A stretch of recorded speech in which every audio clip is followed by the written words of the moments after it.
Gas cylinder పై 50 రూపాయలు, petrol diesel ధరలను 2 రూపాయలకు పెంచారని, వాటిని రద్దు చేయాలని సిపిఎం డిమాండ్ చేసింది. ఈ సందర్భంగా నంద్యాల పట్టణంలో ఉన్న గాంధీ చౌక్ దగ్గర గ్యాస్ సిలిండర్ భారాన్ని మేం మొయ్యలేం బాబు అంటూ నిరసన కార్యక్రమం చేయడం జరిగింది. ఈ కార్యక్రమానికి సిపిఎం పట్టణ కమిటీ సెక్రటేరియట్ సభ్యులు పుల్ల నరసింహ అధ్యక్షత వహించారు. కార్యక్రమంలో సిపిఎం జిల్లా ప్రధాన కార్యదర్శి Ramesh Kumar, APCC general secretary Mohan Rao, CPI జిల్లా కార్యదర్శి రంగనాయుడు, రాష్ట్ర ప్రధాన కార్యదర్శి డాక్టర్ నిరంజన్ తదితరులు పాల్గొని కార్యక్రమాన్ని ఉద్దేశించి మాట్లాడారు. ఈ కార్యక్రమంలో సిపిఎం జిల్లా కార్యవర్గ సభ్యులు నాగరాజు, సిపిఎం సీనియర్ నాయకులు తోటమద్దులు ముఖ్య అతిథులుగా పాల్గొన్నారు.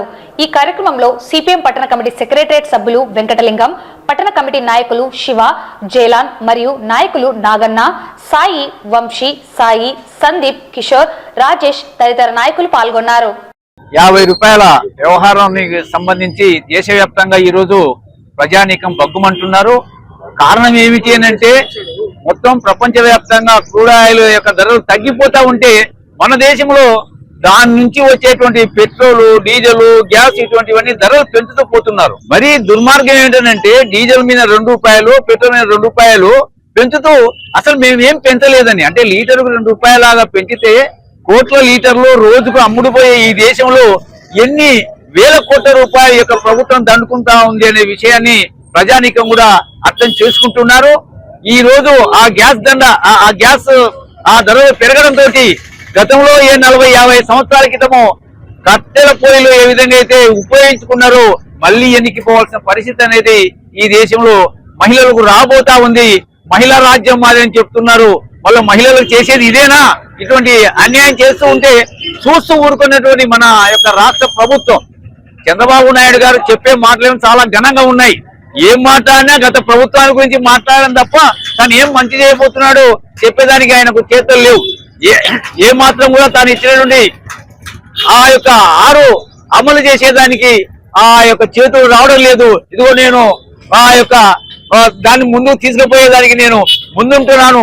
ఈ యొక్క రాష్ట్రము దేశంలో 2వ స్థానంలోకి వచ్చి చెప్పుకుంటున్నాడు. మనకంటే వెనుకబడినటువంటి ఆ యొక్క తమిళనాడు రాష్ట్రము 9.69% ఉంటే మనది 8.21 ఉంది. అంటే సుమారు 2% ఎక్కువగా ఆ యొక్క రాష్ట్రం ఉంటే ఈయనేదో చెప్పుకుంటున్నాడు. అంటే మన యొక్క దేశ ప్రధాని కూడా చెప్పుకుంటున్నాడు ప్రపంచంలోనే నాది 5వ స్థానం అని. ఆ యొక్క అమెరికాది 27 కోట్ల మిలియన్ డాలర్లు ఆస్తి ఆయనదైతే 17 కోట్ల రూపాయలు చైనాదైతే మనది కేవలము 5 కోట్లు.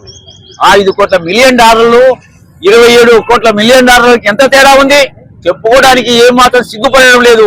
మాది 5వ స్థానం అంటే మాది 1వ స్థానం అంటే ఈ యొక్క చంద్రబాబు నాయుడు కేవలము జెండా మాత్రమే ఆ యొక్క రామారావు గారు ఇచ్చిపోయినట్టు ఆ యొక్క ఆయన పేరు చెప్పుకొని బతుకుతున్నాడు. ఈయన బీజేపీ అడుగుచాడల్లో నడుస్తున్నాడు అనేది ప్రజానీకం అర్థం చేసుకుంటున్నారు.